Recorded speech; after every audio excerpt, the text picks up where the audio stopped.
Hello everyone, आप सभी का स्वागत है। तो हम देख रहे थे फरवरी महीना का करेंट अफेयर, फरवरी 2025 का। और एक लेसन हो चुका है, हमारा दूसरा और लास्ट लेसन है। मतलब फरवरी 2025 में टोटल आपका 2 लेसन बना।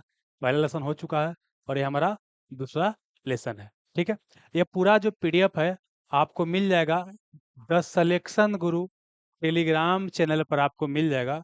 या द सलेक्शन गुरु एप्लीकेशन से भी जा करके आप प्राप्त कर सकते हैं। ठीक ना, एप्लीकेशन से अगर पीडीएफ लेना चाहिएगा, यहाँ द सिलेक्शन गुरु जाइएगा, यहाँ पर कहीं होगा द सिलेक्शन गुरु, यहाँ सर्च कीजिएगा द सिलेक्शन गुरु। यहाँ पर आपको पीडीएफ आ जाएगा। देखिए ये आपका इंडेक्स दिया, ये पीडीएफ आ जाएगा। और यहाँ पर आप फाइल सेक्शन में जाइएगा, यहाँ फरवरी है, इसको डाउनलोड कर लीजिएगा। ठीक ना, आइए।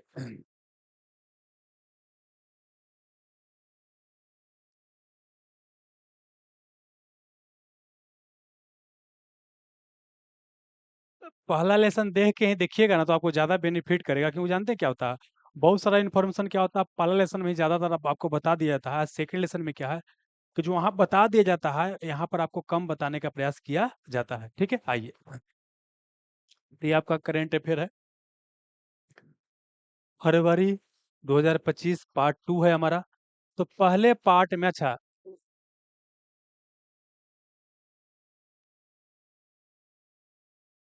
पहले पार्ट में हम यहाँ तक देख लिए थे, प्रमुख सम्मेलन आयोजन तक देख लिए थे। हमको रक्षा से देखना है, यहाँ से रक्षा से देखना है। तो आते हैं रक्षा से बाबू। चलिए, डिफेंस से हमको देखना है। देखिए यहाँ पर क्या प्रश्न आपसे पूछा गया है कि भारतीय सेना और किस देश के राष्ट्रीय सेना बल के बीच 13वां संयुक्त सैन्य अभ्यास एक एकू वेरिन हुआ। अब देखिए, जानते हैं क्या है, समझिएगा। अलग अलग देश के बीच जो मिलिट्री एक्सरसाइज होता है, खास करके भारत और दूसरे देश के बीच जो मिलिट्री एक्सरसाइज होता है, इसको स्टैटिक टॉपिक भी आप समझ सकते हैं, रट लीजिए। वो हमेशा से सूर्य किरण हमेशा भारत नेपाल के बीच होगा। एक्वेरियन की बात करते हैं, हमेशा भारत मालदीव के ही बीच होगा, है ना। मलाबार एक्सरसाइज की बात करते हैं, इसमें क्वाड देश हमेशा शामिल होगा। लेकिन अब करना क्या होता है कि जो मिलिट्री एक्सरसाइज इस बार हुआ है, कहाँ पर हुआ है, ये लोकेशन आपको खाली पता होना चाहिए। बाकी क्या है कि स्टैटिक पार्ट से में रहेगा। ठीक है ना। तो जैसे एक्वेरियन की बात करते हैं, एक्वेरियन की बात करते हैं, ये भारत और क्या होता है, मालदीव के बीच जो होता है, ये मिलिट्री एक्सरसाइज आपको होता है। और ये 13वां नंबर के संस्करण था।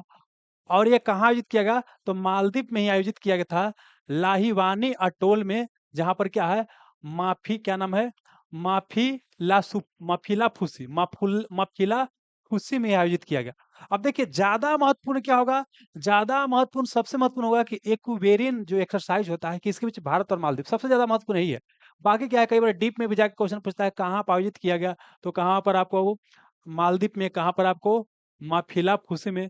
केमा संस्करण था, 13वां संस्करण था। ठीक है ना। लेकिन ये सब कम समय पूछता है, ज्यादातर पूछता है यही, ये एक्सरसाइज किसके किस बीच आपको हो रहा है। अब आइएगा, साइक्लोन थ्री की बात करते हैं। साइक्लोन थ्री जो सैन्य अभ्यास है, या साइक्लोन नाम से सैन्य अभ्यास भारत और मिस्र के बीच किया जाता है। मिस्र मिस्र को आप इजिप्ट भी कह सकते हैं, इजिप्ट भी कह सकते हैं, मिस्र या इजिप्ट कह सकते हैं। तो साइक्लोन नामक मिलिट्री एक्सरसाइज होता है, भारत और किसके बीच होता है, मिस्र के बीच होता है। और यह कहाँ हुआ था इस बार, तो राजस्थान में। कहाँ, राजस्थान में महाजन फील्ड फायरिंग रेंज है, जहां पर आपको हुआ था। ठीक है। मिस्र को बोलते हैं, गीजा का पिरामिड कहाँ है, तो मिस्र को। नील नदी का देन किसे कहते हैं, मिस्र को कहा जाता है। ये आपको ध्यान रखिए। ठीक है ना, चलिए आइए। धर्म गार्जियन नाम से जो आपका मिलिट्री एक्सरसाइज होता है, किसके बीच होता है, तो जापान और भारत के बीच होता है। क्या, जापान और भारत के बीच क्या होता है, धर्म गार्जियन नाम से आपका सैन्य अभ्यास होता है।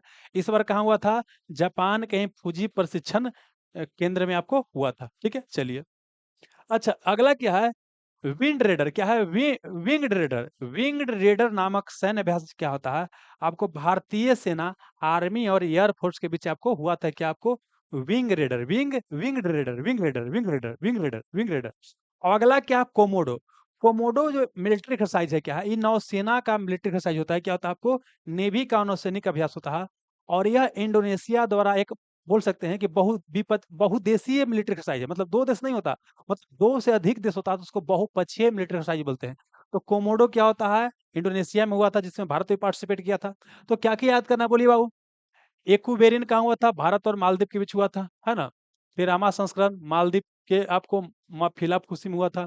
फिर क्या बोले कि साइक्लोन थ्री की बात करते हैं, भारत और मिस्र के बीच हुआ था। कहाँ हुआ था? राजस्थान के महाजन फील्ड फायरिंग में। और धर्म गार्जियन नाम मिलिट्री एक्सरसाइज किसके बीच होता है? भारत और जापान के बीच। बदलता नहीं है, भारत जापान के बीच हमेशा धर्म गार्जियन होगा। खाली स्थान बदलते रहता है, इन साल कहाँ होगा, अगला साल कहाँ होगा। तो धर्म गार्जियन हो गया कहाँ? भारत और जापान के बीच हो गया। और भारतीय सेना और वायुसेना के बीच मिलिट्री एक्सरसाइज, उसका नाम क्या था? Winged raider. और फिर क्या बोले? कोमोडो नामक जो नौसैनिक अभ्यास होता है, इंडोनेशिया के द्वारा आयोजित किया जाता है। और ये क्या था आपको? बाजिंग के तुजुंग बिनोआ जल क्षेत्र में हुआ है। बाली में, इंडोनेशिया के बाली के तुजुंग बिनोआ जल क्षेत्र में आपको हुआ था। तो कोमोडो क्या है आपको? इंडोनेशिया द्वारा आयोजित किया जाता है। इंडोनेशिया के बारे में पहले भी जानकारी दे चुके हैं, पहला लेसन में बाबू, है ना? आइए, अभी बोलता है कि हाल ने एचएएल, एक वाव क्या है? हिंदुस्तान एरोनॉटिक लिमिटेड का कंपनी है। इसका एक प्रशिक्षण विमान है, इसका नाम था HGT-36। इसका नाम बदल के क्या कर दिया गया है? तो यशस क्या कर दिया गया है? यशस इसका नाम बदल करके कर दिया गया। ये कम महत्वपूर्ण क्वेश्चन है, जो महत्वपूर्ण होगा हम बोल देंगे, ठीक है ना? जितना मिलिट्री एक्सरसाइज बताए हैं सब महत्वपूर्ण था, ये कम महत्वपूर्ण है। आइए, कौन सा देश भारत से 200 मिलियन डॉलर की आकाश मिसाइल प्रणाली खरीदेगा? तो क्या? फिलीपींस। कौन खरीदेगा? फिलीपींस खरीदेगा। ये महत्वपूर्ण है। आकाश मिसाइल प्रणाली खरीदने के लिए किसके साथ समझौता किया गया है? भारत और फिलीपींस के बीच आपको किया गया है ना? आइए, और जो आपको एस बाबू 400 की बात करते हैं, या एस 500 जो मिसाइल डिफेंस प्रणाली है, ये किसका है बाबू? तो यह क्या है? रसिया का है, इसको भारत ने आपको खरीदा हुआ है, ठीक है ना? आगे चलिए। ऑपरेशन डेविल हंट बाबू किसने शुरू किया? किस देश ने? तो बांग्लादेश ने। ये आपको महत्वपूर्ण है। ऑपरेशन डेविल हंट किस देश ने शुरू किया है? तो यह बांग्लादेश ने शुरू किया है। ये आपको महत्वपूर्ण है। ऑपरेशन डेविल है हंट बांग्लादेश ने। अच्छा, 25 फरवरी को सैन्य सदाहत दिवस कौन मनाता है? तो बांग्लादेश द्वारा ही आपको 25 फरवरी को सैन्य सदाहत दिवस मनाया जाता है। और ऑपरेशन डेविल हंट का शुरुआत भी बांग्लादेश में किया गया था। आइए, सैन्य अभ्यास जिसका नाम क्या है? जल थल रक्षा 2025। जल थल रक्षा 2025 बाबू क्या है? आपको गुजरात में, कहा? गुजरात में आयोजित हुआ था। ये भी पहले सब ई वाले ये सब क्वेश्चन पहले बतेले हैं बाबू। पिछले मतलब जहाँ राज्य वाइज स्टेट वाइज बता रहे थे, जहां पर बतेले हैं, खाली यहाँ डिफेंस वाला को एक जगह आपको सजा दिया गया है। आइए, डीआरडीओ ने कहा अपनी पहली नौसेना एंटी शिप मिसाइल का सफलतापूर्वक परीक्षण किया है? तो यह कहाँ किया है? आपको उड़ीसा में। उड़ीसा में कहा? चांदीपुर के व्हीलर द्वीप से आपको किया है। भारतीय नौसेना से सेवानिवृत्त जहाज आईएनएस गुलदार भारत का पहला जलमग्न संग्रहालय कहाँ बनाएगा? तो कहाँ बनाएगा? महाराष्ट्र में। कहाँ बनाएगा? महाराष्ट्र में बनाएगा। ये भी बता चुके हैं पहले। भारतीय सेना ने पूर्वी कमान के मुख्यालय फोर्ट विलियम का नाम क्या कर दिया है? तो विजय दुर्ग। ये आपको रट लेना है, एकदम महत्वपूर्ण क्वेश्चन है। भारतीय नौसेना ने अपना सॉरी भारतीय सेना ने जो पूर्वी कमांड का मुख्यालय जो फोर्ट विलियम था, उसका नाम बदल के क्या कर दिया है? विजय दुर्ग। क्या कर दिया है? विजय दुर्ग कर दिया है। किस देश ने दो मिसाइल, जिसका एक का नाम है क्या? एतेमाद, और एक का नाम है गद्दर 380। एक नाम है एतेमाद, एक नाम है गद्दर आपको 380। इसका बाबू अनावरण कौन किया है? तो कौन किया है? ईरान। कौन किया है? ईरान। ईरान। ईरान। ईरान की राजधानी कहाँ है? तेहरान। तेहरान। ईरान का तेल राजधानी पूछता है तो अब्बादान। अब्बादान क्या है? ईरान का तेल राजधानी है। ये क्वेश्चन पूछेगा। ईरान इजराइल के बीच क्या है? वार का सिचुएशन बना हुआ है। तो ऐसे भी टॉपिक हमारे लिए क्या है? महत्वपूर्ण है। और ईरान में ही क्या है? यहाँ पर भारत ने चाबहार बंदरगाह बनाया। क्या है? चाबहार बंदरगाह हमने कहाँ बनाया है? ईरान में ही बनाया है। ये भी आप ध्यान रखिएगा। क्लियर है? तो यहाँ चलिए बाबू, क्या क्या हमको रक्षा में देखना था, एक बार जल्दी से देख लेते हैं। पहला देखना था क्या? कि इक्वेरियन बाबू भारत और मालदीव के बीच है। और साइक्लोन थ्री बाबू मिस्र और भारत के बीच है। और धर्म गार्जियन भारत जापान के बीच है। और विंग्ड रेडर बाबू क्या हो गया आपको? आर्मी और एयरफोर्स के बीच भारत का हुआ था। कोमोडो बाबू इंडोनेशिया में जीत किया गया था। हाल ने प्रशिक्षण विमान का नाम बदल कर एसएस कर दिया है। आकाश मिसाइल प्रणाली कौन खरीदेगा? फिलीपींस खरीदेगा। 25 फरवरी को सैन्य सदाहत दिवस बांग्लादेश में मनाया जाता है। ऑपरेशन डेविल हंट का शुरुआत किया है बांग्लादेश ने। जल थल रक्षा 2025 का आयोजन कहाँ किया गया? गुजरात में किया गया। डीआरडीओ ने अपनी पहली नौसेना एंटी शिप मिसाइल का सफलतापूर्वक परीक्षण कहाँ किया? उड़ीसा के चांदीपुर द्वीप से किया। भारतीय नौसेना से सेवानिवृत्त आईएनएस गुलदगार कहाँ भारत का पहला जलमग्न म्यूजियम बनेगा, संग्रहालय बनेगा? महाराष्ट्र में बनेगा। भारतीय सेना ने पूर्वी कमान का मुख्यालय का नाम फोर्ट विलियम से क्या कर दिया है? विजय दूर कर दिया है। किस देश ने 2 मिसाइल एतेमाद और गदर 380 का अनावरण किया? ईरान किया है। तो आपका ये हो गया। अब आइए क्या विज्ञान से देखिए क्या क्या प्रश्न आपको पूछा जाएगा, है ना? आइए।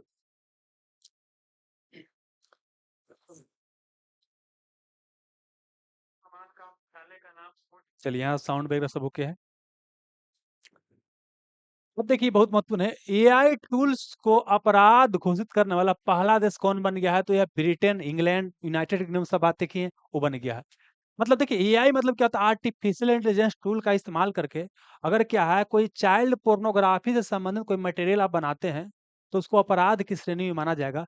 यह कौन बाबू घोषणा किया है? आपको ब्रिटेन ने घोषणा किया है। वही पूरा कहानी आपको बताया गया है। ठीक ना? चलिए आइए। अ, किस देश के वैज्ञानिक ने आईवीएफ तकनीक का उपयोग करके पहली बार कंगारू का भ्रूण बनाया है? तो कौन बनाया है? ऑस्ट्रेलिया। आईवीएफ तकनीक का इस्तेमाल करके कंगारू का भ्रूण किस देश ने विकसित किया है? तो कौन विकसित किया है? ऑस्ट्रेलिया ने विकसित किया है। ऑस्ट्रेलिया को कंगारू का देश या प्यासा भूमि का देश कहा जाता है, या लैंड ऑफ गोल्डन फ्लिस भी ऑस्ट्रेलिया को कहा जाता है, ध्यान रखिएगा। ठीक है, चलिए। किस देश के शोधकर्ताओं ने ऑटिज्म से संबंधित मस्तिष्क गतिविधि खोज की है? तो कहाँ? इजराइल। कहाँ आपको? इजराइल, इजराइल, इजराइल, है ना? किस देश के शोधकर्ताओं ने ऑटिज्म से संबंधित मस्तिष्क गतिविधि खोज की है? तो कहाँ के? इजराइल के। कहाँ के? इजराइल के। किस देश ने नया बैट कोरोना वायरस खोजा है? तो बाबू चीन ने क्या किया कि नया कोरोना वायरस खोजा है, उसका नाम क्या है? एच के यू एफ कोविड 2 नाम है। एच के यू कोविड 2 इसका नाम रखा गया, जो चीन में खोजा गया है। आइए, 28 फरवरी को कौन सा दिवस के रूप में मनाते हैं? तो 28 फरवरी को राष्ट्रीय विज्ञान दिवस, नेशनल साइंस डे मनाते हैं। क्यों मनाते हैं? क्योंकि 28 फरवरी 1928 को सीवी रमन द्वारा रमन इफेक्ट, इसी को बोलते हैं स्कैटरिंग ऑफ लाइट या प्रकाश के प्रकीर्णन का खोज किया गया था। और प्रकाश के प्रकीर्णन के कारण ही समुद्र का रंग नीला दिखाई देता है, आकाश का रंग भी नीला दिखाई देता है नीचे से। लेकिन अंतरिक्ष यात्री को आकाश का रंग कैसा दिखाई देता है? तो काला। अंतरिक्ष यात्री को आकाश का रंग काला दिखाई देता है। लेकिन अगर नीचे से धरती से देखिएगा तो वहाँ आकाश का रंग नीला दिखाई देता है। तो आकाश का रंग नीला या समुद्र का रंग नीला दिखाई देता है और स्कैटरिंग ऑफ लाइट के कारण या रमन इफेक्ट के कारण आपको दिखाई देता है। इसी खोज के लिए 1930 में इनको फिजिक्स का नोबेल प्राइज दिया गया था। और नोबेल प्राइज प्राप्त करने वाले सीवी रमन दूसरे भारतीय थे। प्रथम भारतीय आपको अ, रविन्द्रनाथ टैगोर थे। लेकिन प्रथम भारतीय वैज्ञानिक बोलेगा तो यही हो जाएगा, क्योंकि रविन्द्रनाथ टैगोर को साहित्य के फील्ड में दिया गया था और इनको विज्ञान के फील्ड में दिया गया था। तो ओवरऑल ये दूसरा भारतीय थे नोबेल प्राइज प्राप्त करने वाला, लेकिन विज्ञान के फील्ड में पहला। ठीक है, चलिए। तो इतना ही आपको विज्ञान से याद करना था। तो क्या क्या विज्ञान से याद करना था? पहला क्या कि एआई टूल्स के को आपको अगर इस्तेमाल करके अगर कोई क्या है चाइल्ड पोर्नोग्राफी से संबंधित कोई चीज बनाता है तो उसको अपराध घोषित किया है। कौन? ब्रिटेन घोषित किया है। और आईवीएफ तकनीक का प्रयोग कर पहली बार कंगारू का भ्रूण बनाया गया है, ऑस्ट्रेलिया में बनाया गया है। और ऑटिज्म से संबंधित मस्तिष्क गतिविधि खोज कहाँ किया गया? इजराइल में किया गया है। बैट कोरोना वायरस एक नया खोजा गया है, उसका नाम है HK यू 5 ये चीन में खोजा गया है। राष्ट्रीय विज्ञान दिवस 28 फरवरी को, क्योंकि 28 फरवरी 1928 को सीवी रमन ने रमन इफेक्ट का खोज किया था। और 30 में इस खोज के लिए इनको नोबेल प्राइज दिया गया। ठीक है, अब आपका काम क्या है? देखिए पहले ऑलरेडी हम चीन का राजधानी कहाँ है, चीन का मुद्रा क्या है बता दिए। तो जो जो भी देश आ जाएगा ना, आपको खुद से क्या करना, गूगल करके अपने से क्या करना है, क्योंकि हर एक लेसन में तो हम बताएंगे नहीं, एक बार ऑलरेडी हम बता चुके हैं। तो आपको खुद से क्या करना है, अगर भुलाइएगा तो याद कर लीजिएगा कि जो भी देश आ जाएगा उसका मुद्रा और उसका राजधानी कम से कम आपको पता होना चाहिए। अब आइए आगे अंतरिक्ष के फील्ड की बात करते हैं। तो यहाँ पर क्या है, आपको मिची बिकी 6 उपग्रह लॉन्च किया है। किसने? जापान ने। मिची बिकी 6 उपग्रह लॉन्च किसने किया है? जापान ने किया है। और कौन रॉकेट से लॉन्च किया गया है? H3 रॉकेट से लॉन्च किया गया है। और कौन सेंटर से? तो तनेगा सीमा स्पेस सेंटर था। कई बार ऐसे भी क्वेश्चन पूछ सकता है कि तनेगा सीमा स्पेस सेंटर कहाँ है? तो कहाँ आपको? जापान में है ना? और ये बेसिकली क्या है, जैसे एक आप जीपीएस का नाम सुना होगा। जीपीएस क्या है? आपका लोकेशन बताता है। ग्लोबल पोजिशनिंग सिस्टम इसका फुल फॉर्म होता है।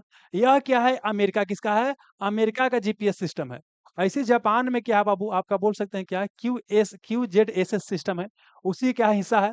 इसके माध्यम से क्या है, आपको वही है नेविगेशन प्रणाली को क्या करना, सुधार करना। तो बोलिए जीपीएस सिस्टम कहाँ के है, अमेरिका का ग्लोबल पोजिशन सिस्टम बोलते हैं। और जब क्या बोले आपका QZSS कहाँ के, आपका बोल सकते हैं किसका है, जापान का है। और जापान में कौन उपग्रह लॉन्च किया गया है, मिचिबिकी 6 उपग्रह लॉन्च किया है, H3 रॉकेट से लॉन्च किया है, तनेगा सीमा स्पेस सेंटर से लॉन्च किया गया। आगे चलिएगा, अगला क्वेश्चन क्या है, किसने चंद्रमा पर पानी का पता लगाने के लिए एक उपग्रह लॉन्च किया है। तो चंद्रमा पर पानी का पता लगाने के लिए नासा ने एक उपग्रह लॉन्च किया है। क्या किया, नासा ने एक उपग्रह लॉन्च किया है, और उस उपग्रह का नाम क्या है, लूनर क्या नाम है, लूनर ट्रेल ब्लेजर। देखिए लूनर शब्द दे देगा, लूनर मतलब चंद्रमा होता तो गड़बड़ी नहीं कीजिएगा, लेकिन खाली ट्रेल ब्लेजर दे देगा। बोले किसके लिए लॉन्च किया गया है, तो चंद्रमा और पानी की खोज के लिए लॉन्च किया गया है। अब देखिए यहाँ पर किसने, नासा। नासा क्या, अमेरिका का स्पेस एजेंसी है। जैसे भारत में इसरो है, इंडियन स्पेस रिसर्च ऑर्गेनाइजेशन है ना। और इसका स्थापना 1969 में किया गया था। इसका बेंगलोर में मुख्यालय है। और उसी तरह से क्या है, अमेरिका में क्या है, नासा। अमेरिका में क्या है, नासा। और नासा का फुल फॉर्म पूछ सकता है, तो नासा का फुल फॉर्म होता है national aeronautics and space administration. क्या होता है, national aeronautics and space administration. तो कई बार फुल फॉर्म पूछ सकता है। और इसका स्थापना 1958 में किया गया था। और इसका हेडक्वार्टर कहाँ है, वाशिंगटन डीसी। कहाँ, वाशिंगटन डीसी अमेरिका में है। जबकि हमारे 1958 में क्या है, डीआरडीओ की स्थापना किया गया था। इसको भी आप ध्यान रखिएगा, ठीक है। चलिए, तो बोलिए क्या क्या याद करना था अंतरिक्ष से। मित्सुबिशी 6 उपग्रह जापान लॉन्च किया है। कौन रॉकेट से, H3 रॉकेट से। कहाँ, स्पेस सेंटर से, तनिक सीमा स्पेस सेंटर से। किसका हिस्सा है बाबू, QZSS का। इसका फुल फॉर्म होता है quasi zenith satellite system. GPS America का है, ग्लोबल पोजिशनिंग सिस्टम बाबू। आइए, फिर क्या बोले कि नासा ने चंद्रमा पर पानी की खोज करने के लिए कौन उपग्रह लॉन्च किया है बाबू, लूनर ट्रेल ब्लेजर उपग्रह लॉन्च किया है। नासा का full form national aeronautics and space administration होता है। और बाबू इसका स्थापना 1958 में किया गया था। डीआरडीओ का भी स्थापना 1958 में भारत में किया गया था। और इसका नासा का मुख्यालय कहाँ, वाशिंगटन डीसी में। आगे चलिएगा, अब पर्यावरण की बात करते हैं। अब देखिए इसमें जितना क्वेश्चन है ना, सारा का सारा क्या ऑलरेडी क्या आपको बताया जा चुका है। अलग अलग स्टेट वाइज बता रहे थे वहां पर, यहाँ पर कल एक जगह हम सरिया दिए हैं, अरेंज कर दिए हैं, ताकि पढ़ने में आपको थोड़ा दिक्कत ना हो। आइए, किस राज्य ने भूमि अधिकार के लिए 3 आरक्षित वनों को गैर अधिसूचित किया है। तो क्या बताया था कि 3 जो रिजर्व फॉरेस्ट है उसको डिनोटिफाइड कौन किया है, असम गवर्नमेंट ने कौन किया है, असम गवर्नमेंट ने किया है। फिर क्या बोले, पर्यावरण के फील्ड में स्कॉच पुरस्कार, जो कि स्कॉच स्कॉच सम्मेलन के 100वां वर्षगांठ पर, या 100वां बोल सकते हैं, स्कॉच सम्मेलन था। उसमें यह स्कॉच पुरस्कार किसको दिया गया है, नागालैंड को। किसको दिया गया है, नागालैंड को। और स्कॉच पुरस्कार नागालैंड को दिया गया है, पर्यावरण के फील्ड में दिया जाता है। और व्हाट्सएप आधारित वन मित्र किस राज्य में शुरू किया गया है, तो व्हाट्सएप आधारित वन मित्र बाबू जो है आंध्र प्रदेश में क्या किया गया है, शुरू किया गया है। अगला क्या है कि लगातार तीसरे वर्ष पक्षी जनगणना में कौन सा राज्य पहला पर है। प से पक्षी, प से कहा, पश्चिम बंगाल पहला स्थान पर है। लेकिन गिद्ध के मामला में कौन है, मध्य प्रदेश पहला स्थान पर है। सबसे अधिक गिद्ध कहाँ पाया जाता है, मध्य प्रदेश में सबसे अधिक गिद्ध पाया जाता है। इक्की दुक्की वन्य जीव अभयारण्य कहाँ बाबू, तो इक्की दुक्की कहाँ आपको, केरल में। कहाँ, केरल में है। और ये नया है, अन्नामुडी 16 राष्ट्रीय उद्यान, ये याद कर लेना है। अन्नामुडी 16 राष्ट्रीय उद्यान कहाँ है, तो केरल में। अन्नामुडी 16 राष्ट्रीय उद्यान कहाँ है, तो कहाँ आपको, केरल में ही। इक्की दुक्की भी वहीं पर, और अन्नामुडी 16 भी कहाँ, केरल में ही है। गुनेरी बाबू को, गुनेरी जो है ये कहाँ, गुजरात में पता, ग से गुनेरी, ग से गुजरात। और यह क्या है, राज्य का पहला जैव विविधता विरासत स्थल है। तो चलिए एक बार फिर से देखते हैं क्या बोले। भूमि अधिकार को नागरिकों को प्रदान करने के लिए किस राज्य सरकार ने 3 आरक्षित जंगल को वो डिनोटिफाइड किया, असम ने। फिर क्या बोले, स्कॉच पुरस्कार किसको दिया गया है, नागालैंड को। और व्हाट्सएप आधारित वन मित्र सेवा कहाँ शुरू किया गया, आंध्र प्रदेश में। और पक्षी के जनगणना में लगातार तीसरे वर्ष कौन पहला स्थान पर रहा, शीर्ष पर पश्चिम बंगाल। लेकिन गिद्ध सबसे अधिक कहाँ पाया जाता है, मध्य प्रदेश में। इक्की दुक्की वन्य जीव अभयारण्य कहाँ आपको, केरल में है। फिर अन्नामुडी 16 राष्ट्रीय उद्यान कहाँ है, केरल में है।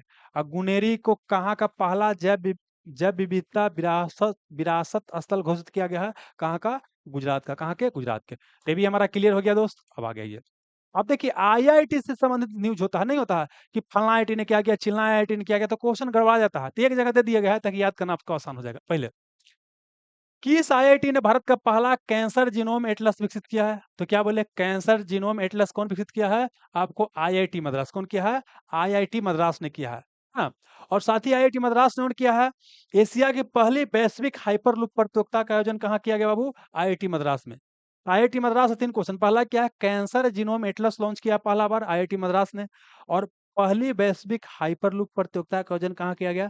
आईआईटी मद्रास में। और एक और क्या है कि स्वदेशी अंतरिक्ष चिप जिसका नाम है IRIS, स्वदेशी अंतरिक्ष चिप जिसका नाम है IRIS, ये कौन विकसित किया है? आईआईटी मद्रास। तो आईआईटी मद्रास से 3 चीज, पहला क्या है कि कैंसर के लिए क्या है? जीनोम एटलस विकसित किया है, और स्वदेशी अंतरिक्ष चिप IRIS लॉन्च किया है, और क्या बोले?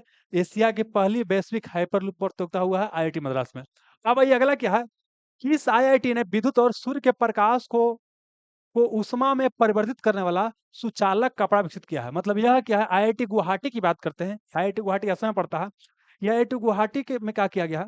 एक ऐसा कपड़ा विकसित किया गया है जो क्या करेगा? विद्युत और सूर्य के प्रकाश को ऊष्मा में क्या करेगा? परिवर्तित कर देगा। तो यह कौन विकसित किया है? आईआईटी गुवाहाटी ने।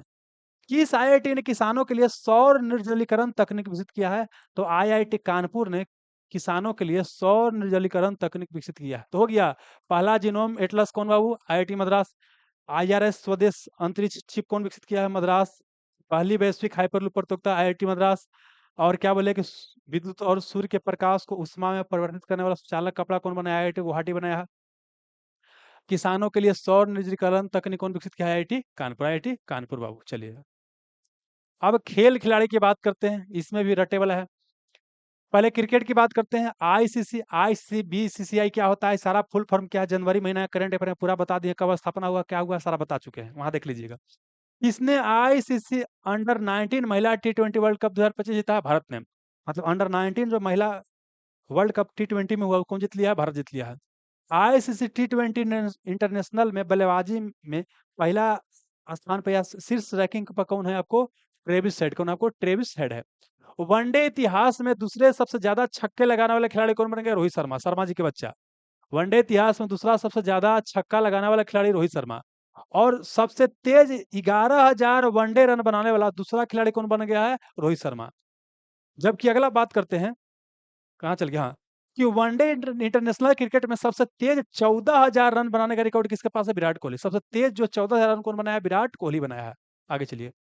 भारतीयों को आईसीसी चैंपियनशिप ट्रॉफी 2025 के लिए इवेंट एम्बेसडर के लिए किसे चुना गया है? तो शिखर धवन को। जो आईसीसी चैंपियन ट्रॉफी 2025 था उसके लिए इवेंट मैनेज एम्बेसडर के रूप में किसे चुना गया था? शिखर धवन को चुना गया था। सोहेली अख्तर, इसको इनको भ्रष्टाचार के आरोप में प्रतिबंधित किया गया है। ये कहाँ के क्रिकेटर बाबू हैं? तो ये बांग्लादेश का पहला ऐसा क्रिकेटर बन गए हैं जिनको भ्रष्टाचार के आरोप में क्या है? निलंबित कर दिया गया है। आइए, आईसीसी बल्लेबाजी रैंकिंग में कौन शीर्ष पर रहा है? तो भारत का शुभमन गिल जो है पहला स्थान पर है। सबसे तेज 200 विकेट लेने वाले गेंदबाज कौन बन गए हैं? मोहम्मद शमी। सबसे तेज जो है 200 विकेट लेने वाले गेंदबाज में मोहम्मद शमी बन गए। तो क्या याद करना है क्रिकेट से बाबू? आईसीसी अंडर 19 महिला T20 वर्ल्ड कप जीता है भारत। आईसीसी T20 इंटरनेशनल बल्लेबाजी रैंकिंग में पहला स्थान पर शीर्ष पर है ट्रेविस हेड है। वनडे इतिहास में दूसरे सबसे ज्यादा छक्का रोहित शर्मा। सबसे तेज 11,000 रन बनाने वाला रोहित शर्मा दूसरा बल्लेबाज, और 14,000 रन बनाने वाला सबसे तेज बल्लेबाज कौन है? विराट कोहली। क्या बोलता है? आईसीसी चैंपियन ट्रॉफी 2025 के लिए बाबू इवेंट एम्बेसडर बाबू शिखर धवन को बनाया गया था। सुहेली अख्तर बांग्लादेश खिलाड़ी हैं जिनको भ्रष्टाचार के आरोप में प्रतिबंधित कर दिया गया है। आईसीसी बल्लेबाजी रैंकिंग में कौन शीर्ष पर है? शुभमन गिल क्या है आपको? शीर्ष पर है। बस हो गया खत्म बाबू। और सबसे तेज 200 विकेट कौन लिया है? मोहम्मद शमी। फुटबॉल की बात करते हैं, तो क्या है कि फीफा ने किस देश को फुटबॉल महासंघ से निलंबित कर दिया है? तो कौन? पाकिस्तान बाबू। पाकिस्तान को निलंबित कर दिया है। पाकिस्तान बाबू। और क्या बोले? बता चुके हैं कि यहाँ पर भिखारी को बैन कर दिया गया है पाकिस्तान में। अब पाकिस्तान को फीफा ने क्या किया है? पाकिस्तान ने मतलब फीफा जो है फुटबॉल विश्व कप को देखता है, आयोजित करवाता है, उसने क्या किया है? पाकिस्तान के फुटबॉल महासंघ को निलंबित कर दिया है। आगे चलिएगा। टेनिस की बात करते हैं, तो चेन्नई ओपन 2025 टेनिस का पुरुष एकल खिताब किसने जीता है? क्यारिन जैकवेट। क्या नाम है? क्यारियन जैकवेट। क्यारियन जैकवेट। क्यारियन जैकवेट। टेनिस में चेन्नई ओपन 2025 टेनिस टूर्नामेंट हुआ, उसमें पुरुष एकल में कौन खिताब जीता है? कैरियन जैकविट। आइए शतरंज की बात करते हैं। तो प्री स्टाइल शतरंज ग्रैंड स्लैम प्रतियोगिता कहाँ शुरू हुआ? जर्मनी में। फ्री स्टाइल शतरंज ग्रैंड स्लैम टूर्नामेंट कहाँ शुरू हुआ आपको? जर्मनी में। कहाँ? जर्मनी में हुआ। ठीक है। बैडमिंटन से शूटिंग से कुछ क्वेश्चन नहीं था। अब आइए 38वां राष्ट्रीय खेल के बारे में बता चुके हैं कि बाबू उत्तराखंड में हुआ था। जबकि 39वां राष्ट्रीय खेल कहाँ होने वाला है? मेघालय में होने वाला है, ये आपको बता चुके हैं। ठीक है ना। तो यहाँ उत्तराखंड में हुआ, तो इसका उद्घाटन देहरादून में हुआ और इसका समापन कहाँ हुआ? हल्द्वानी में। मतलब 38वां राष्ट्रीय खेल का उद्घाटन की बात करते हैं तो उत्तराखंड के देहरादून में शुरुआत हुआ और अंत कहाँ हुआ? हल्द्वानी में। कहाँ? हल्द्वानी में। ठीक है। अब कबड्डी का प्रतियोगिता किसने जीता था? उत्तर प्रदेश ने। मतलब 38वां राष्ट्रीय खेल में कबड्डी का प्रतियोगिता आपको जीत लिया था। ठीक है, आगे चलिए। और कुछ महत्वपूर्ण है, ये भी महत्वपूर्ण है कि पुरुषों की 50 metre rifle free position event में किसने गोल्ड मेडल जीता? तो नीरज कुमार का कि इसमें वो गोल्ड मेडल जीते हैं। किसमें? आपको पुरुषों की 50 मीटर राइफल थ्री पोजीशन में आपको नीरज कुमार गोल्ड मेडल जीते हैं। आगे चलिए। सबसे अगर कोई महत्वपूर्ण है ना, तो देखिए महत्वपूर्ण क्या है, ये वाला महत्वपूर्ण है कि 38वां जो राष्ट्रीय खेल हुआ इसमें पदक तालिका में शीर्ष पर कौन रहा? तो सर्विसेज क्या है? शीर्ष पर रहा। कहाँ हुआ? उत्तराखंड में हुआ। 39वां कहाँ होगा? मेघालय में। यही महत्वपूर्ण है, बाकी सब क्या है उतना महत्वपूर्ण आपको नहीं है। यूपी के एग्जाम दीजिएगा तो वहां भले पूछेगा कि भाई कबड्डी कौन जीता। आगे चलिए। अब खेलों के आयोजन असल से भी क्वेश्चन पूछेगा, बताइए। 9वां एशियाई शीतकालीन खेल कहाँ होगा? चीन में। 9वां एशियाई शीतकालीन खेल कहाँ होगा आपको? चीन में। चीन में होगा। Olympic sports games 2027। Olympic sports game 2027 का आयोजन कहाँ किया होगा बाबू? रियाद, जो कि सऊदी अरब में पड़ता है। अभी तो बता दिए कि 2027 में 39वां राष्ट्रीय खेल होगा। कहाँ होगा आपको? मेघालय में। अब मेघालय में अब पहला बार होगा राष्ट्रीय खेल। 2025 को 23वां राष्ट्रीय पैरा एथलेटिक्स चैंपियनशिप कहाँ होगा? तमिलनाडु के चेन्नई में। तमिलनाडु के चेन्नई में। तो बोलिए खेलों के आयोजन असल से बाबू फरवरी में क्या क्या क्वेश्चन याद करना था? पहला क्या? नौमा एशियाई नौमा एशियाई शीतकालीन खेल कहाँ होगा? चीन में। कहाँ होगा? चीन में। ओलंपिक स्पोर्ट्स गेम 2027 कहाँ होगा? रियाद, सऊदी अरब में। और 39 नंबर के राष्ट्रीय खेल कहाँ होगा? मेघालय में होगा। और 23वां राष्ट्रीय पैरा एथलेटिक्स चैंपियनशिप कहाँ आपको? चेन्नई में। कहाँ आपको? चेन्नई में। इतना आपको याद करना था। अब कुछ और बाबू पुरस्कार खेल में देख लीजिएगा, तो देख लीजिए यहाँ पर। Tata Steel Motors Tata Steel Masters 2025 खिताब कौन जीता है? R Praggnanandhaa. Tata Steel Masters 2025 खिताब कौन जीता है? आर प्रगनंदा ने आपको जीता है। आईपीएल 2025 के सह प्रायोजक के रूप में थम्स अप पहले था, उसके जगह कौन ले लेगा? कैंपा कोला। कोका कोला नहीं, कैंपा कोला। कैंपा कोला क्या है? अंबानी जी की कंपनी है। कैंपा कोला की बात करते हैं, ठीक ना। आइए। तो आईपीएल 2025 के जो सह प्रायोजक था, पहले थम्स अप था, अब कौन बन गया आपको? कैंपा कोला बन गया। आइए। 2025 की सबसे अधिक कमाई करने वाले एथलीट की सूची में सबसे पहला स्थान पर कौन है बाबू?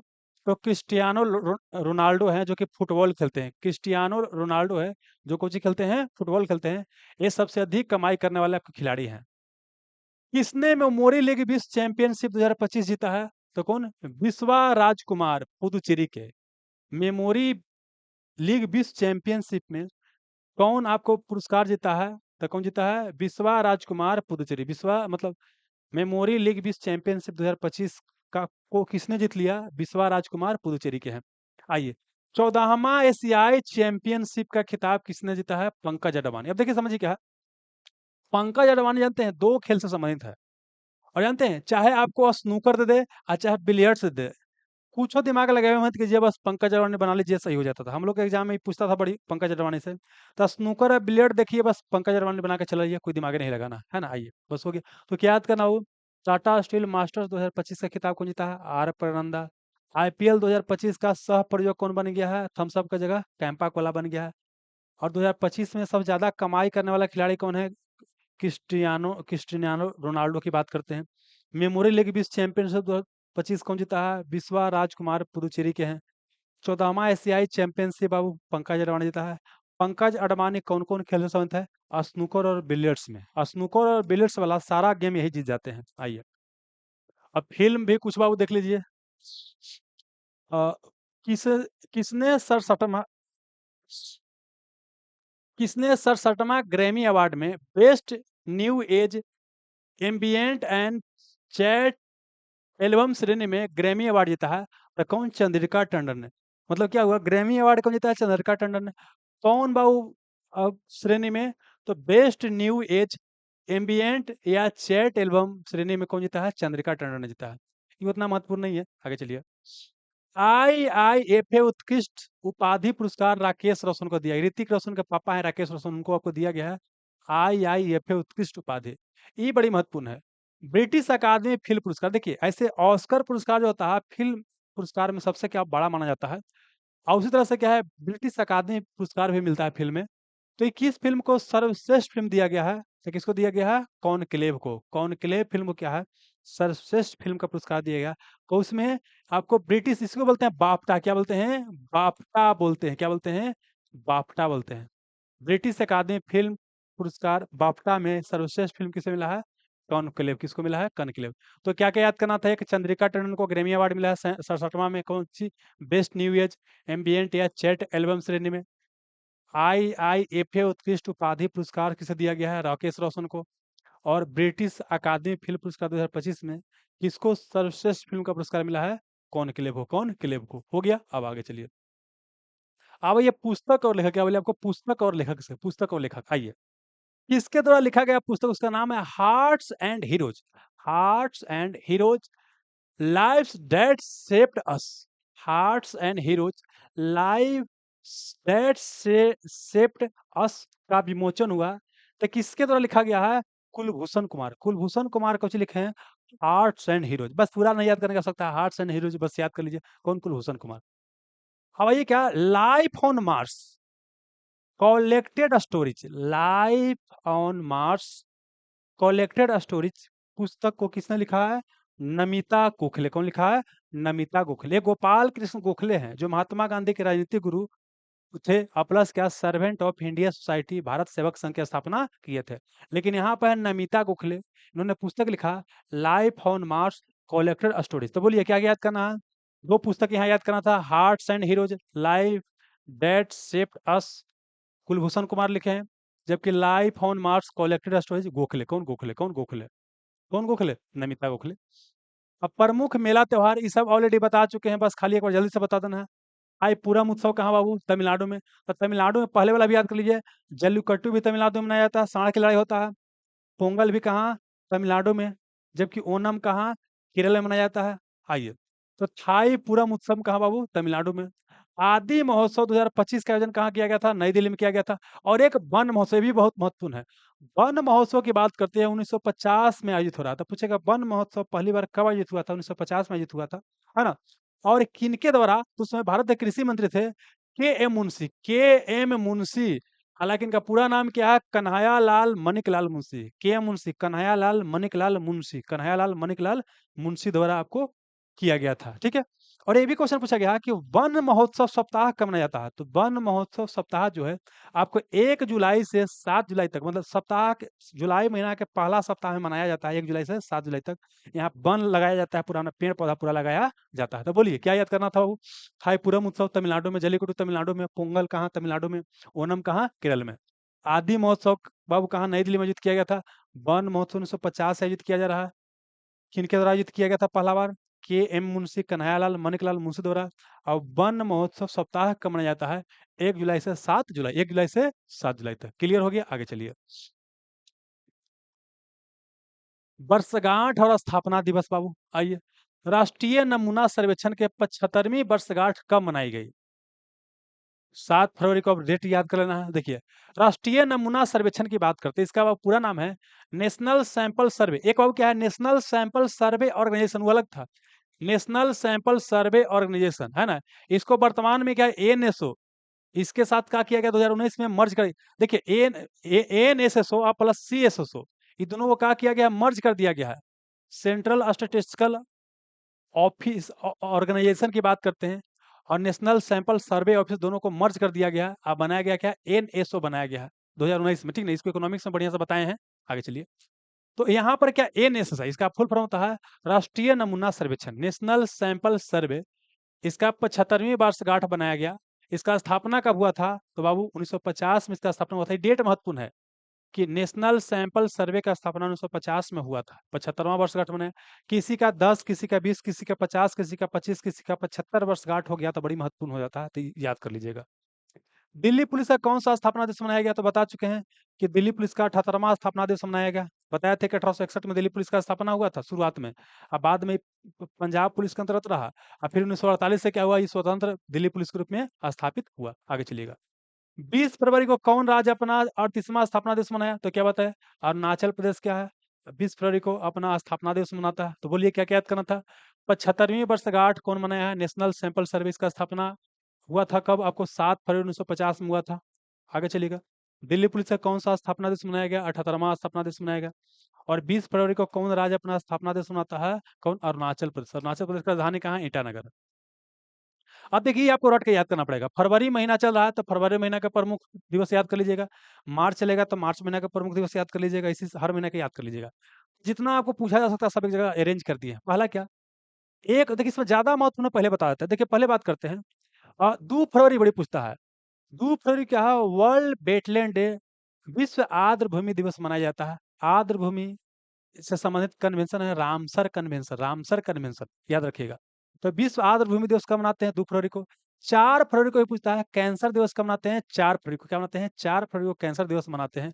और 15 फरवरी को मनाते हैं अंतर्राष्ट्रीय बाल कैंसर दिवस, अंतर्राष्ट्रीय बाल कैंसर दिवस मनाते हैं। और 13 फरवरी को मनाते हैं रेडियो दिवस, 13 फरवरी को रेडियो दिवस मनाते हैं। और 14 फरवरी तो सबको जानता होगा नहीं कि वेलेंटाइन दिवस मनाते हैं। 20 फरवरी बाबू, है ना, ये उतना महत्वपूर्ण नहीं है। 20 फरवरी क्या है, एक तो अरुणाचल प्रदेश का स्थापना दिवस मनाते हैं। और 21 फरवरी महत्वपूर्ण है, अंतर्राष्ट्रीय मातृभाषा दिवस, इंटरनेशनल मदर्स लैंग्वेज डे मनाते हैं। अंतर्राष्ट्रीय मातृभाषा दिवस 21 फरवरी को मनाते हैं। और 24 फरवरी महत्वपूर्ण है, केंद्रीय उत्पाद शुल्क दिवस मनाते हैं, केंद्रीय उत्पाद शुल्क दिवस मनाते हैं। और 28 फरवरी को मनाते हैं क्या, राष्ट्रीय विज्ञान दिवस, ये बड़ी महत्वपूर्ण है। तो बोलिए, 2 फरवरी को विश्व आर्द्र भूमि दिवस, 4 फरवरी को विश्व कैंसर दिवस, 15 फरवरी को अंतर्राष्ट्रीय बाल कैंसर दिवस, और 13 फरवरी को विश्व रेडियो दिवस, है ना। आज 14 फरवरी को वैलेंटाइन डे मनाते हैं। 20 फरवरी को क्या मनाते हैं बाबू, अरुणाचल प्रदेश स्थापना दिवस। 21 फरवरी को अंतर्राष्ट्रीय मातृभाषा दिवस। और 24 फरवरी को केंद्रीय उत्पाद शुल्क दिवस, सेंट्रल एक्साइज डे मनाते हैं। और 28 फरवरी को राष्ट्रीय विज्ञान दिवस मनाते हैं। बाकी और याद कर लीजिए, इंडियन कोस्ट गार्ड डे कब मनाते हैं, 1 फरवरी को इंडियन कोस्ट गार्ड डे मनाते हैं, 1 फरवरी को मनाते हैं, है ना। 6 फरवरी क्या मनाते हैं, महिला जननांग विकृति के प्रति शून्य सहनशीलता का अंतर्राष्ट्रीय दिवस, महत्वपूर्ण होता नहीं है, ठीक ना। 12 फरवरी को मनाते हैं अमराहन लिंकन का जन्मदिवस मनाते हैं। और प्लस क्या, आपको राष्ट्रीय उत्पादकता दिवस, नेशनल प्रोडक्टिविटी डे मनाते हैं कितना तारीख को, 12 फरवरी को। एक अमराहन लिंकन का जन्म दिवस, और क्या मनाते हैं, नेशनल प्रोडक्टिविटी डे भी मनाते हैं, ठीक ना। और 13 फरवरी को एक तो रेडियो दिवस मनाते हैं। और 13 फरवरी को ही सरोजिनी नायडू का जयंती मनता है। आज सरोजिनी नायडू को भारत कोकिला कहा जाता है, एक स्वर कोकिला, तो स्वर कोकिला लता मंगेशकर को आप भारत कोकिला बोलेगा, तो सरोजिनी नायडू को कहा जाता है, इसको ध्यान रखिएगा, है ना। आगे चलिए। अब पुरस्कार अवार्ड की बात करते हैं बाबू, कुछ पुरस्कार अवार्ड। देखिए डोगरी में साहित्य अकादमी पुरस्कार 2024 से किसे सम्मानित किया गया है, तो डोगरी भाषा में साहित्य अकादमी पुरस्कार से सम्मानित किया गया है किनको, चमन अरोड़ा को। ये मर गए थे, उनके बाद उनको पुरस्कार दिया गया, चमन अरोड़ा मरणोपरांत इनको पुरस्कार दिया गया है। तो साहित्य अकादमी पुरस्कार डोगरी भाषा में किसे मिला है, चमन अरोड़ा को मरणोपरांत। 21 के लिए बाबू, एक लघु कथाओं का इनका संग्रह, उसका नाम क्या है, एक होर अश्वत्थामा, एक होर अश्व एक होर अश्वत्थामा, एक होर अश्वत्थामा, उसके लिए दिया गया है। आइए, किसे पद पद्म श्री पुरस्कार दिया गया है, डॉक्टर मुदुगुला नागफनी को, डॉक्टर मुदुगुला नागफनी को पद्म श्री पुरस्कार दिया गया है। और किसके लिए दिया गया है, संस्कृत और तेलुगु साहित्य के बढ़ावा देने के लिए, है ना। और उसी में क्या एक दुर्लभ कला, जिसका नाम क्या है, अवधामन, अवधानम, अवधानम नामक कला का इन्होंने विकास किया है, या उसको पुनर्जन्म किया है। मतलब पहले ही से कला ही चला रहा था, लेकिन बहुत लुप्त हो गया था, इसको फिर से बोल सकते हैं, दोबारा इसको मैंने बोल सकते हैं कि फिर से इसमें जान डालने का इन्होंने प्रयास किया है। इसलिए कि उनको डॉक्टर मुदुगुला नागफनी को दिया गया है संस्कृत और तेलुगु के लिए पद्म श्री पुरस्कार।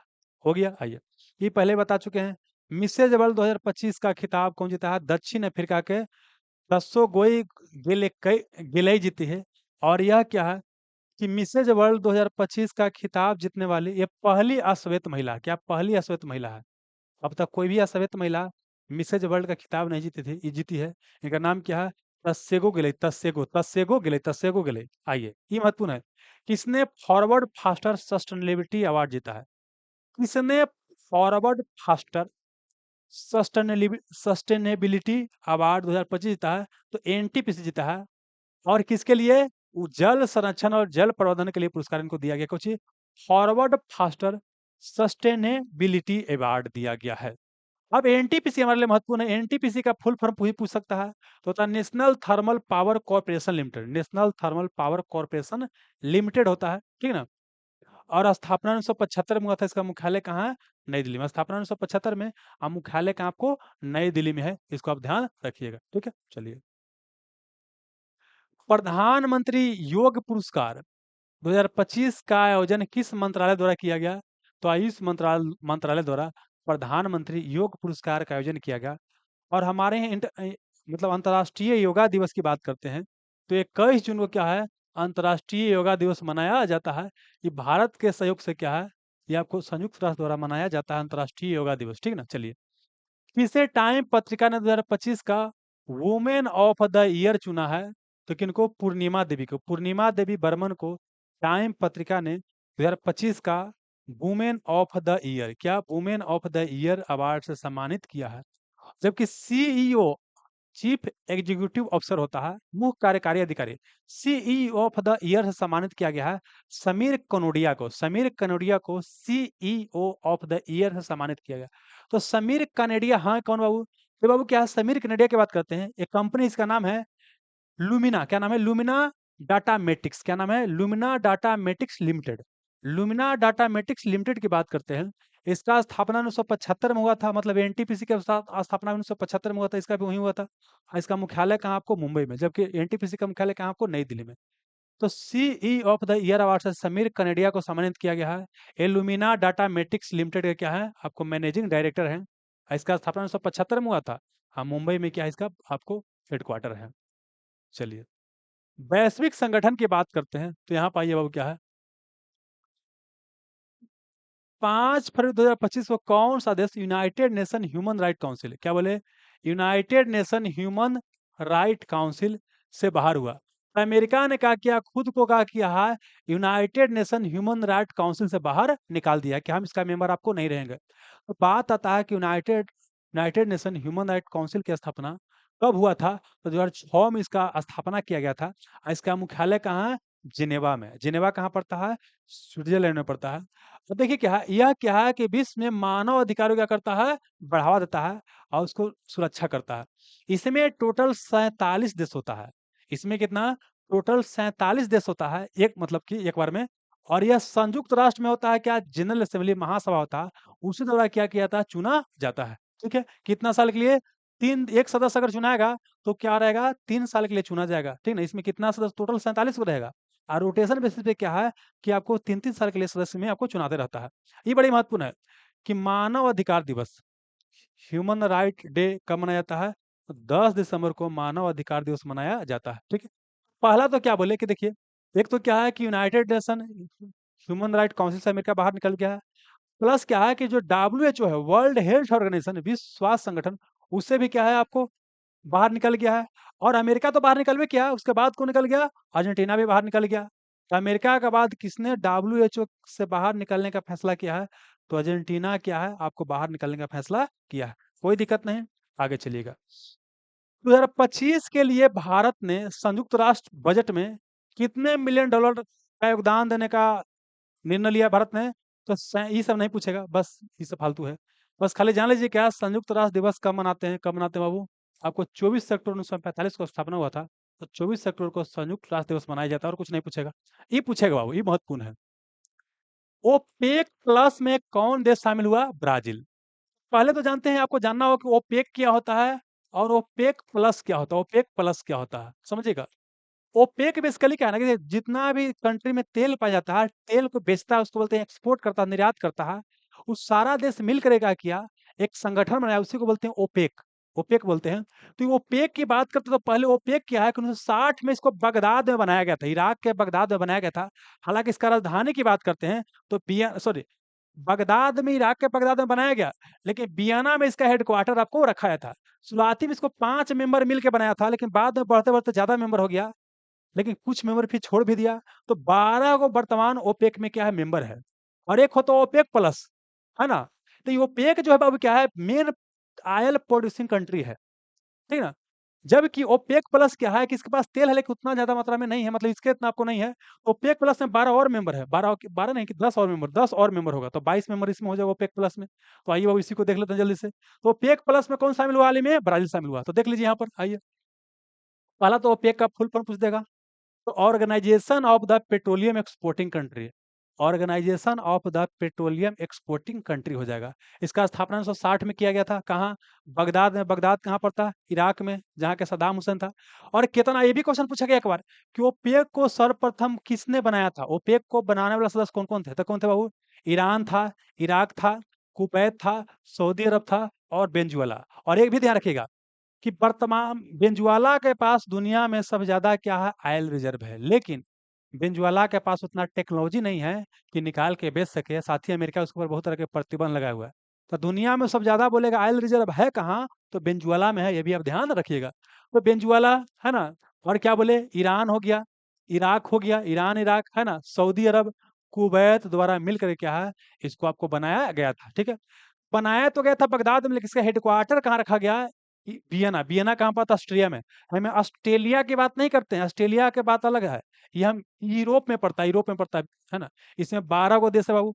तो पेक के कौन-कौन अभी सदस्य ये सब रटे वाला है? अल्जीरिया है, इक्वेटोरियल गिनी है, गैबोन है, ईरान है, इराक है, कुवैत है, लीबिया है, नाइजीरिया है, कांगो है, कांगो गणराज्य, सऊदी अरब, संयुक्त अरब अमीरात, वेनेजुएला है। जबकि ओपेक प्लस की बात करते हैं, क्या बोले? ओपेक प्लस की अगर हम बात करते हैं, देख ले बाबू, ओपेक प्लस की बात करते हैं तो ये बाबू क्या ओपेक से बड़ा है ना? इसमें क्या है कि ओपेक सदस्य तो शामिल है ही है, प्लस क्या अन्य अन्य और जो तेल उत्पादक देश है वो भी इसमें क्या है? शामिल है, ठीक ना? बस वही है। इसका स्थापना 2016 में किया गया था, ताकि तेल मार्केट को रेगुलेट किया जा सके। तो 12 गो तो इसमें ओपेक शामिल होगा, 12 गो क्या ओपेक कंट्री शामिल होगा, और प्लस 10 गो और है। तो टोटल इसमें क्या है, वर्तमान में 22 मेंबर है। ये सब घटते बढ़ते रहता है बाबू। आगे कौन कौन ओपेक प्लस में, ये सब रट लीजिए बाबू, है ना? देखिए सब चीज़ तो याद कर नहीं पाइएगा, लेकिन जो शुरू वाला बता दिए वो कम से कम याद कर लीजिए। ओपेक कम से कम याद कर लीजिएगा। अब आइए, कुछ भारतीय संगठन के बारे में देख लीजिए। 7 फरवरी 2025 को किसने अपना नाम बदल के इटर्नल कर दिया? इटर्नल, देखिए, ज़ोमैटो एक कंपनी है, जो कि 2008 में बनाया गया था। एक दीपिंदर गोयल है, एक है पंकज चड्ढा। क्या बोले? कि 2008 में एक कंपनी बनाया गया, फूड डिलीवरी कंपनी। मतलब यह क्या है कि फूड ऑर्डर कीजिए, आपको भोजन पहुँचा देगा, ठीक ना? ये कब दीपेंद्र गोयल और पंकज चड्ढा ने 2008 में बनाया था। इसका गुड़गाँव या गुरुग्राम हरियाणा में इसका हेडक्वार्टर रखा गया था। अब क्या है, दूसरे फील्ड में पहुँचना चाहता है। अपना ब्रांड को क्या है और डाइवर्सिफ़ाई करना चाहता है। तो ज़ोमैटो रहबे करेगा। लेकिन इसका मेन पैरेंट कंपनी कौन बन जाएगा? इटर्नल। जैसे गूगल का पैरेंट कंपनी कैसे है? आपको क्या बोले? गूगल का पैरेंट कंपनी के बताते हैं अल्फ़ाबेट बन गया है। उस तरह से क्या है कि इटर्नल क्या बन गया? ज़ोमैटो का आपका पैरेंट कंपनी बन गया। तो वही बाबू, ज़ोमैटो अपना नाम क्या कर दिया? इटर्नल कर दिया, बस काम खत्म हो गया बाबू। आगे चलिएगा, आइए। किसने व्यवसायों के लिए एआई संचालित पोर्टल प्लेटफॉर्म नगेट लॉन्च किया है?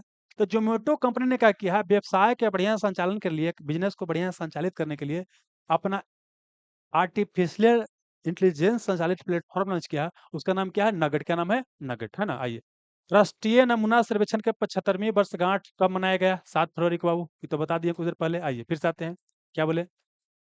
करने चले गया। कि जोमेटो नाम अपना इटर्नल कर लिया है। 2008 में दीपिंदर गोयल और पंकज चड्ढा द्वारा स्थापना किया गया था। गुड़गांव हरियाणा में इसका मुख्यालय है। और नगेट लॉन्च किया क्या? जोमेटो लॉन्च किया है। राष्ट्रीय नमूना सर्वेक्षण के 75वीं वर्षगांठ मनाया गया है। मतलब राष्ट्रीय नमूना सर्वेक्षण का स्थापना 1950 में आपको किया गया था। आइए, प्रमुख रिपोर्ट इंडेक्स की बात करते हैं, तो आइए।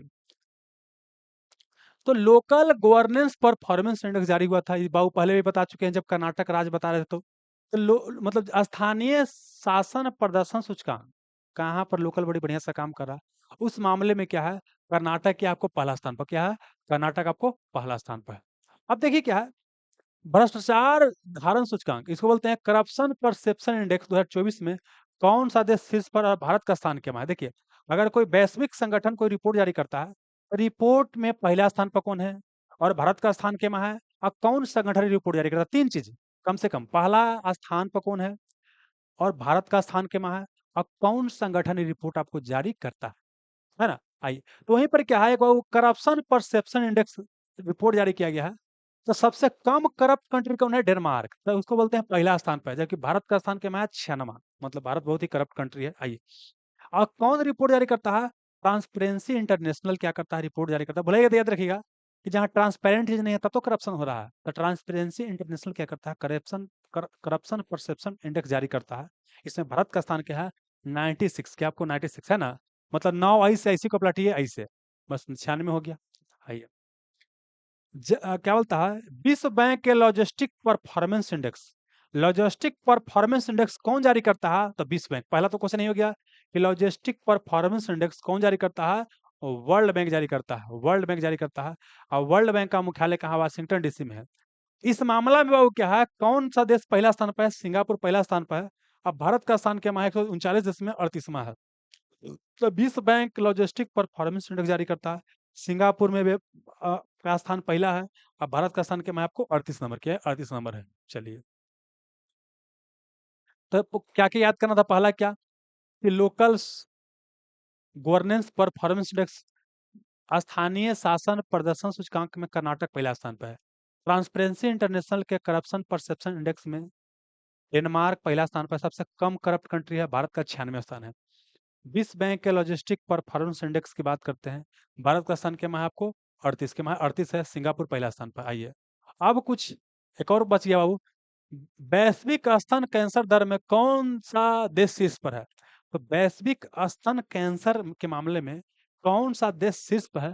तो वह देश कौन है? आपको न्यूजीलैंड। कौन है? न्यूजीलैंड क्या आपको पहला स्थान पर है। प्रमुख नियुक्ति की बात करते हैं। आइए, क्या बोले? तुलसी गेबार्ड को किस देश का खुफिया प्रमुख बनाया गया है? तो अमेरिका में क्या है? तुलसी गेबार्ड को खुफिया प्रमुख बनाया गया है। चीफ ऑफ इंटेलिजेंस या इसी को intelligence head of United state of America बनाया गया है। जबकि बाबू काश पटेल को क्या है? अमेरिका की जांच जांच एजेंसी, इसका नाम है एफबीआई। जैसे हमारे यहाँ सीबीआई है, तो अमेरिका में क्या है? एफबीआई है। उसका पूरा नाम है फेडरल ब्यूरो ऑफ इन्वेस्टिगेशन। हमारे यहाँ सेंट्रल ब्यूरो ऑफ इन्वेस्टिगेशन है, सीबीआई है। वहां पर क्या एफबीआई है? तो एफबीआई का कौन बाबू निदेशक है? काश पटेल है। एफबीआई का स्थापना 1908 में किया गया था। इसका मुख्यालय कहाँ? वाशिंगटन डीसी में है ना? आइए, तो क्या क्या बोले? तुलसी गेबार्ड बाबू क्या है? उनको चीफ ऑफ इंटेलिजेंस बनाया गया है अमेरिका का, जब काश पटेल को एफबीआई का आपको निदेशक बनाया गया है। आइए, भारत का मुख्य चुनाव किसे बनाया गया? ये बहुत महत्वपूर्ण है। तो भारत के 26वें नंबर का मुख्य चुनाव बनाया गया है, चीफ इलेक्शन कमीशन बनाया गया है। किनको? आपको ज्ञानेश कुमार। किनको? ज्ञानेश कुमार को बनाया गया है आपको मुख्य चुनाव। देखिए, चुनाव निर्वाचन आयोग या चुनाव आयोग की बात करते हैं। शुरू में ही इसमें एक एक मेंबर होता था, लेकिन वर्तमान में कितना होता है? 3 मेंबर होता है। तो एक को बोलते हैं चीफ इलेक्शन कमीशन, मुख्य चुनाव आयुक्त बोलते हैं। और दो को बोलते हैं खाली चुनाव आयुक्त बोलते हैं, चुनाव आयुक्त बोलते हैं। ठीक ना? तो मुख्य चुनाव आयुक्त किन्हें बनाया गया है? ज्ञानेश कुमार को बनाया गया है। जबकि चुनाव आयोग के रूप में एक व्यक्ति को किससे नियुक्त किया गया है? विवेक जोशी। विवेक जोशी क्या है? आपको चुनाव आयोग के रूप में क्या आपको नियुक्त हुए हैं। जबकि मुख्य चुनाव आयुक्त क्या आपको? ज्ञानेश कुमार। और 26 नंबर के हैं ज्ञानेश कुमार। ये आपको रट के याद कर लेना है। आगे चलिएगा, ये भी महत्वपूर्ण बाबू है। किसे प्रधानमंत्री का प्रिंसिपल सेक्रेटरी बनाया गया? शशिकांत दास को। पहले शशिकांत दास आरबीआई गवर्नर थे। वर्तमान में क्या कि उनको प्रधानमंत्री का प्रिंसिपल सेक्रेटरी बनाया गया। किनको? शशिकांत दास को आपको बनाया गया है। आगे, सेबी का नया अध्यक्ष किसे बनाया गया? सेबी। तो सेबी के नया अध्यक्ष बनाया गया तुहिन कांत कांत पांडे को। सेबी का नया अध्यक्ष बनाया गया है। किनको बनाया गया है? तो तुहिन कांत पांडे को। तुहिन कांत पांडे को सेबी का नया अध्यक्ष बनाया गया। और सेबी का फुल फॉर्म क्या होता है? Security and exchange board of India. SEBI की स्थापना सर्वप्रथम 1988 में ही कर दिया गया था। लेकिन बाद में क्या है, इसको शुरू में क्या है कि नॉन स्टेट्यूटरी बॉडी बनाया गया था, गैर सांविधिक निकाय बनाया गया था। लेकिन 1992 में क्या है, इसको एक्ट के द्वारा क्या है, आपको स्टेट्यूटरी बॉडी बना दिया गया। मतलब बोल सकते हैं इसको सांविधिक निकाय बना दिया गया। ऐसा काम क्या होता है? प्रतिभूति बाजार को नियंत्रित करना, सिक्योरिटी मार्केट को क्या करना? रेगुलेट करना, शेयर मार्केट वगैरह को रेगुलेट करना, इसी का काम है। और एक बार ये भी क्वेश्चन पूछा गया है कि कौन समिति की सिफारिश बनाया गया है? तो नरसिम्हन समिति की सिफारिश पे क्या है? सेबी को बनाया गया है। और नरसिम्हन समिति का संबंध किससे है? बैंकिंग सुधार से क्या है? नरसिम्हन समिति का संबंध, इसको आपको ध्यान रखना है। ठीक ना? आइए, भारत में प्राइवेट बैंक वगैरह खोला गया तो नरसिम्हन समिति की सिफारिश पे ही खोला गया, बनाया गया, और सेबी भी नरसिम्हन समिति के सिफारिश से बनाया गया। और सेबी का मुख्यालय कहाँ? मुंबई में। सेबी का मुख्यालय कहाँ आपको? मुंबई में। मुंबई या बम्बई की बात करते हैं। मैक्सिमम बैंक जैसे आरबीआई का भी बोल सकते हैं कहाँ? मुंबई में। नहीं समझ में आया तो बैंक का मैक्सिमम बैंक का मुख्यालय मुंबई में ही होता है। आई पहले भी बता चुका हूँ यूपी वाला बाबू कि निधन श्री राम जन्मभूमि के किस अस्थायी सदस्य का निधन हो गया?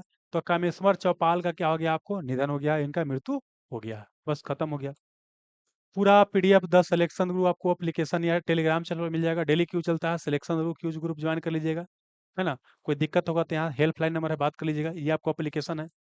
और यहाँ क्या है? बिहार दरोगा पीवाई क्विज विषयवार डिटेल सोल्यूशन है ना। बिहार दरोगा की अगर तैयारी कर रहे हैं तो यह कोर्स आपके लिए काफी ज्यादा क्या होगा? महत्वपूर्ण होगा, ठीक है ना। चलिए, यह पीडीएफ आपको यहाँ पीडीएफ सेक्शन है एप्लीकेशन में, वहां पर भी आपको मिल जाएगा, ठीक है।